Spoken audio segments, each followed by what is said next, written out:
Land ചെയ്ത സമയത്ത് 2 flights വന്നു.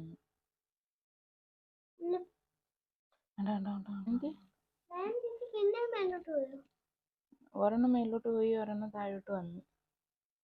കണ്ടോ? ജസ്റ്റ് മിസ്സായി പോയി. കണ്ടോ?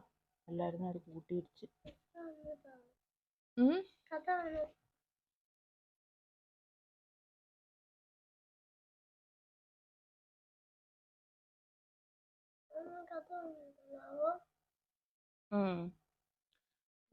യേശുപ്പച്ചേരി ഒരു കഥ പറഞ്ഞു തരട്ടെ?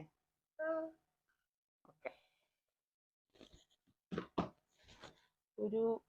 ഒരിടത്തുണ്ടല്ലോ, ഒരു ആടുണ്ടായിരുന്നു. ആടിനെ നോക്കുന്ന ആളുണ്ടല്ലോ ഉണ്ടായിരുന്നു. ആ ആളിന് 100 ആഡ്സ് ഉണ്ടായിരുന്നു. എത്ര ഉണ്ടായിരുന്നു? 100. ഓക്കെ, 100 ഗോഡ്സ് ഉണ്ടായിരുന്നേ. എന്നിട്ട് എല്ലാ ദിവസവും ഡെയിലി ഈ പുള്ളി 100 ആടുകളെ കൊണ്ട് ഈ വലിയൊരു മറ്റേ ഈ തീറ്റയൊക്കെ കൊടുക്കാനായിട്ട് വലിയൊരു സ്ഥലമില്ലേ, അതേപോലെ ഇങ്ങനെ കൊണ്ടുപോയി 100 ഗോഡ്സിനെ കൊണ്ട് അങ്ങോട്ടേക്ക് കൊണ്ടുപോയി. എന്നിട്ട് രാവിലെ പോയി അപ്പൊ അവിടെ പോയി ആടെല്ലാം അവിടെയുള്ള ഫുഡ്, അവിടെയുള്ള പുല്ലൊക്കെ ഇല്ലേ, പുല്ലും പോച്ചയൊക്കെ അത് കഴിക്കും. എന്നിട്ട് അവിടുന്ന് വൈകുന്നേരം ആകുമ്പോൾ ഇവര് തിരിച്ച് വീട്ടിൽ വരും. ഡെയിലി അങ്ങനെ. എന്നിട്ട് ഒരു ദിവസം ഇവരിതേപോലെ രാവിലെയൊക്കെ പോയി. എന്നിട്ട് വൈകിട്ട് തിരിച്ചു വരാറായപ്പോഴത്തേക്കിന് എല്ലാം ഇങ്ങനെ എണ്ണി നോക്കി. എന്നും വരുമ്പോൾ പുള്ളി ഇങ്ങനെ എണ്ണി നോക്കും 100 ഉണ്ടോ എന്നുള്ളത്. എല്ലാം എണ്ണി നോക്കിയിട്ടാ തിരിച്ചു വീട്ടിലേക്ക് കൊണ്ടുവന്നേ. അപ്പൊ ഒരു ദിവസം വന്ന് പോവാനായിട്ട് തിരിച്ചു നോക്കിയപ്പോഴത്തേക്കിന് അതിനകത്തില് 99 ഉള്ളൂ, ഒരെണ്ണത്തിനെ കാണാനില്ല. എന്നിട്ട് അപ്പൊ പുള്ളി ഭയങ്കരമായിട്ട് സങ്കടമായി പുള്ളിക്കാരന്. എന്നിട്ട് പുള്ളിയാണെങ്കിൽ അവിടെയുള്ള ബാക്കി 99 എണ്ണത്തിനെ അവിടെ വിട്ടു. അവിടെ തന്നെ അവരെ അവിടെ നിർത്തിയിട്ട് പുള്ളി ഇങ്ങനെ എല്ലായിടത്തും നോക്കാൻ തുടങ്ങി. എവിടെ മറ്റേ ആടെന്തിയെ എന്ന് പറഞ്ഞ് അവിടെ എല്ലാം നോക്കുക.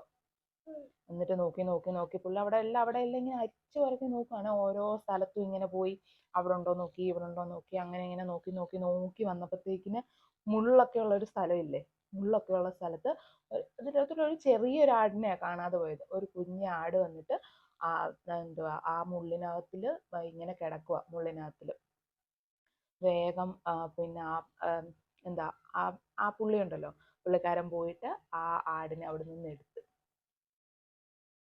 എടുത്തിട്ട് വേഗം എന്നിട്ട് അതപ്പോൾ അതിൻ്റെ ചെറിയ മുറിവുകളൊക്കെ അതിലുണ്ട്. മുള്ളിനകത്ത് കുരുങ്ങിയതല്ലേ, മുള്ള അവിടെ ഇവിടെയൊക്കെ കൊണ്ടിട്ട് ചെറിയ മുറിവുകളൊക്കെ ഉണ്ട്.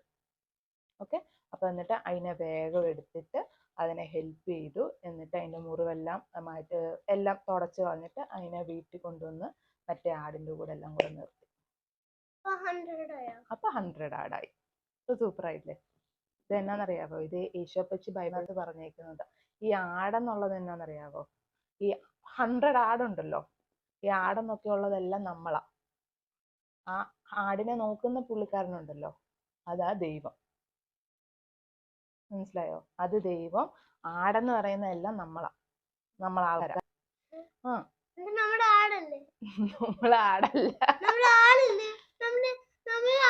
നമ്മളാടല്ല.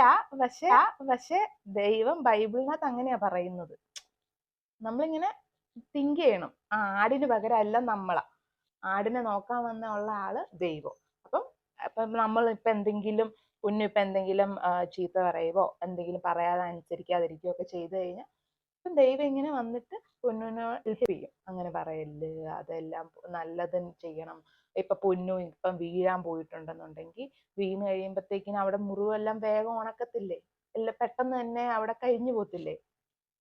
അതെല്ലാം യേശുപ്പച്ചി ഹെൽപ്പ് ചെയ്യുന്നത് കൊണ്ടാ. അതങ്ങനെയാ. മനസ്സിലായോ? പൊന്നു എന്ന് പറഞ്ഞ അമ്മ പറഞ്ഞ കഥ ബെസ്റ്റ് ആയിട്ടുണ്ട്.